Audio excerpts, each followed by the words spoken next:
वहाँ पर ये काल भगवान का एक स्थान है। वहाँ पर एक धर्मराय नाम से बैठा है जो इसका लेखाकार है, काल का अकाउंटेंट है। तो जब हम त्रिकुटी पर जाने से पहले ब्रह्मा विष्णु महेश के इन कमलों में से, इनके लोकों में से होकर जाना पड़ेगा। देखो पुण्यात्मा भोली आत्मा क्या कहते हैं, जो नकली संतों के अनुयायी हैं, वो ये कहते हैं कि जाना एक स्थान पर है, रास्ते न्यारे न्यारे। ये भी उनकी थ्योरी गलत है। रास्ता भी एक है और जाना भी एक स्थान पर है। जैसे हमने ये जीव इस शरीर के अंदर है, इस शरीर के अंदर जो जीव है इसको इन कमलों के अंदर से होकर जाना, गुजर कर जाना पड़ेगा, और कोई तरीका नहीं है, कोई रास्ता ही नहीं है। और ये सबका एक है, ना हिंदू में भिन्न है, ना मुसलमान में भिन्न है, ना सिख में भिन्न, ना ईसाई में भिन्न, ना बहन में भिन्न, ना भाई में भिन्न। तो हमने इन कमलों के अंदर से गुजर कर जाना है और त्रिकुटी पर पहुंचना है। तो इन कमलों के अंदर से हम जाएंगे तो इनका नो ड्यू सर्टिफिकेट हम लेते हुए जाएंगे तो हम त्रिकुटी पहुंच जाएंगे। त्रिकुटी पर जाकर के फिर कौन मिलेगा आपको? ये दास मिलेगा, परमात्मा मिलेगा इस दास के रूप में, आपके गुरु के रूप में। और वहां फिर आपका हिसाब कराएगा इस काल से। नहीं वो डंडी मार जाएगा, वहां पर डंडी मतलब हेरा फेरी नहीं करेगा। वहां क्या लालच लोभ दिखाए जाएंगे? जो आपने कर्जा उतार दिया ब्रह्मा विष्णु महेश का, यह मंत्र जाप करके, जो आपको प्रथम मंत्र दिया जाता है, उसके बाद भी आपका ढेर सारा धन बच जाएगा, इतना बहुत गना धन का मतलब ये कमाई बच जाएगी। वहां आपको लालच दिया जाएगा कि देख आपकी इतनी कमाई है, इतने वर्ष तक ब्रह्मा के लोक में ऐसे ठाठ करेगा, वहाँ ऐसा महादेव बनेगा, वहाँ पर इंद्र बन जाएगा, ऐसे ठाठ करेगा। ये फिर वो दूसरा मंत्र आपका है विष्णु जी का जो हम देते हैं, उसके कहते इस विष्णु मंत्र की इतनी कमाई तेरी और बच रही है, इस विष्णु के लोक में तू ऐसे ठाठ करेगा, वहाँ बड़ा स्वर्ग बना हुआ है।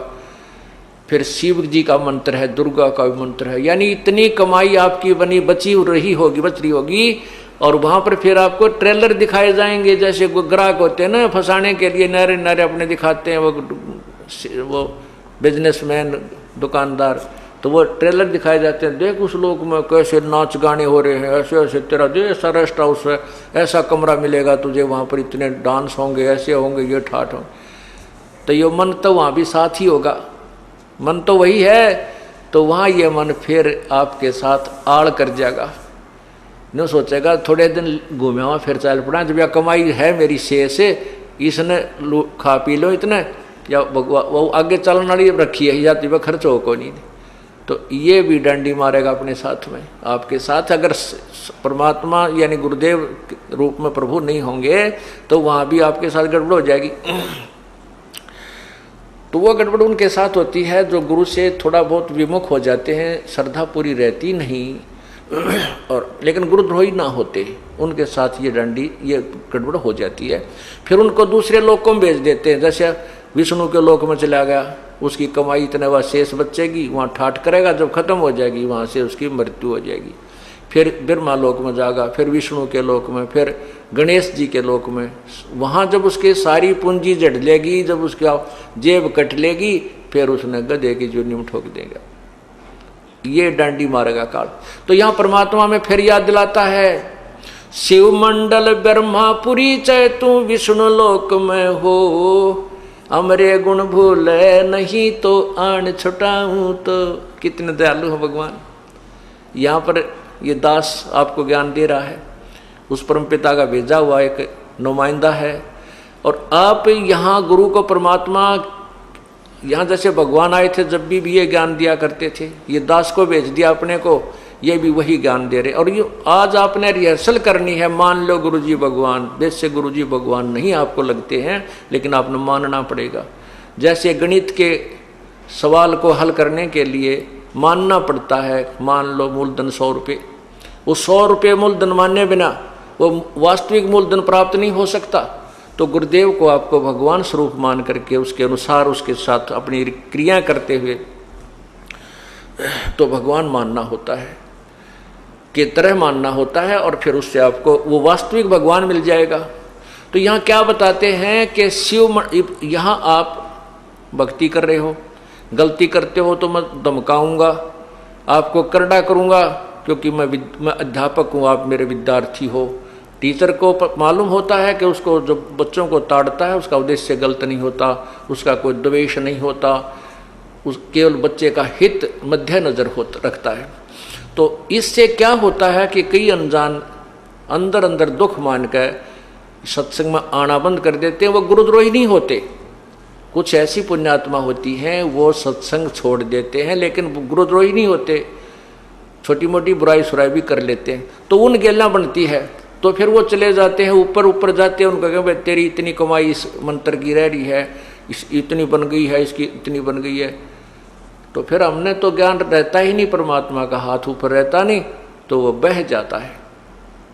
तो कितने दयालु है भगवान के, जब तक हम उनसे विमुख भी हो गए और वो फिर भी हमारे लिए तड़फ रहा है। क्या याद दिलाता है, शिव मंडल ब्रह्मापुरी चे विष्णु लोक में हो और हमरे गुण भूला नहीं तो आन छटाऊं। तो गुण के वो परमात्मा के बताया करते थे। गुरुजी क्या बताते थे भगवान की महिमा, कि तुम्हारे साथ ऐसा धोखा होगा वहां पर, और जब तुम चले जाओ उस विष्णु लोक या ब्रह्मा लोक या शिव लोक में, तुम्हारी जब भी आंख खुल जावे कि हे भगवान हम तक गलत आ गए। गुरुजी तो बताया करते थे हमने 3 लोकों में रहना ही नहीं, यहाँ का कोई वस्तु सुविधा प्राप्त करनी ही नहीं, और यह तो हमारे साथ धोखा हो गया। जो पुण्य आत्मा वहां रोती है, फिर ये ज्ञान आपको टिकने नहीं देगा, वहां भी याद आएगी फिर ये बातें। कहते वहां भी जब तू मुझे सच्चे दिल से याद करेगा तुझे वहां से भी छुटवा लाऊंगा। नहीं तो क्या होगा, इन सभी मंत्रों की प्रथम मंत्र के जब आपकी कमाई समाप्त हो जाएगी फिर आपको ब्रह्मलोक में ले जाओगा युकाल। ये जो ओम का जो जाप है इसका ब्रह्मलोक में आपको सुविधा देगा, और वह मनमाने 1000 युग तक आप वहां रह सकते हो। इस ओम नाम की जो विधि हमने बताई इसकी इतनी जबरदस्त कमाई आपकी बन जाएगी। उसके बाद आपको सतनाम प्राप्त हुआ है, जिसको सारनाम भी नहीं हुआ है और वो विमुख हो गया है, उसके साथ फिर यह बनेगी। तो उसके फिर ये दूसरा मंत्र का ओम नाम की कमाई तो ये वहां खराब करवा देगा ब्रह्मलोक में। फिर जो दूसरा मंत्र तत् मंत्र है, इसने एक और कमाल कर रखा है कि ब्रह्मलोक में नकली सतलोक, झूठा नकली अलखलोक, अगमलोक और अनामी लोक की रचना करवा रखी है। उस दूसरे मंत्र यानी तत् मंत्र का जो जाप है उसकी कमाई को ये वहां खत्म करवा देता है बैठाकर। और यूँ कहते हैं हम सतलोक में आ गए, ये नकली संत बतावे हैं, बोला फिर सतलोक है, उस तो ऊपर बोला साडा लोक है थरा के बोलियो। तो वो जो झूठे लोक बना रखे ब्रह्मलोक में काल ने इस माया से झूठी कंस्ट्रक्शन करवा रखी है, रचना करवा रखी है, तो उसको वहाँ खत्म करवा देते हैं। उसके बाद 84 लाख योनियों में ये डाल दिया जाता है। अब बात आ गई जिसको तीनों नाम मिल गए और जो गुरुद्रोही नहीं हुआ, गुरु विमुख हो गया। विमुख नहीं हुआ यानी उसने भक्ति छोड़ दी, आनाकानी सी करने लग गया, थोड़े जाप करे है, कभी सत्संग में आ गया कभी नहीं आया, और सार नाम तक उसको प्राप्त हो चुका है। उसके साथ क्या होगा, पार नहीं होगा वो।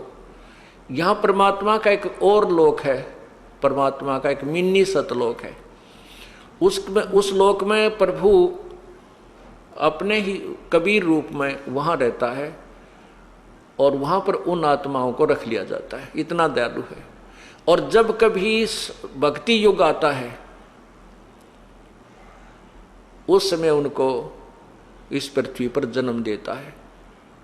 यानी पहले कभी किसी युग में आपको प्राप्त हुआ होगा, तो उनमें से कुछ पुण्यात्माएं आकर के परमात्मा ने 600 वर्ष पहले फिर उनको जमीन पर पटका, आकर के अपना पूरा उनको ज्ञान दिया, उनकी भक्ति बनवाई और फिर दोबारा मनुष्य शरीर में प्रारंभ कर दिया। तो वही व्यक्ति अब जन्म पाते पाते अब यहाँ आ चुके हैं, इस अब भक्ति काल आ गया है।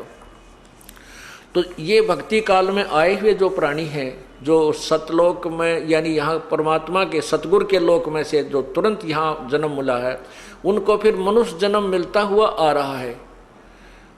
जैसे वो 64 लाख परमात्मा के शिष्य हुए थे आज तक 600 साल पहले, 550 वर्ष पूर्व। तो उनको उस समय परमात्मा ने एक परीक्षा ली थी, वो सब रिजेक्ट हो गए थे। वो गुरुद्रोही नहीं बने थे, वो भक्ति छोड़ गए थे, गुरु जी के पास जाना त्याग गए थे। वही अब जन्म लेते हुए आ रहे हैं।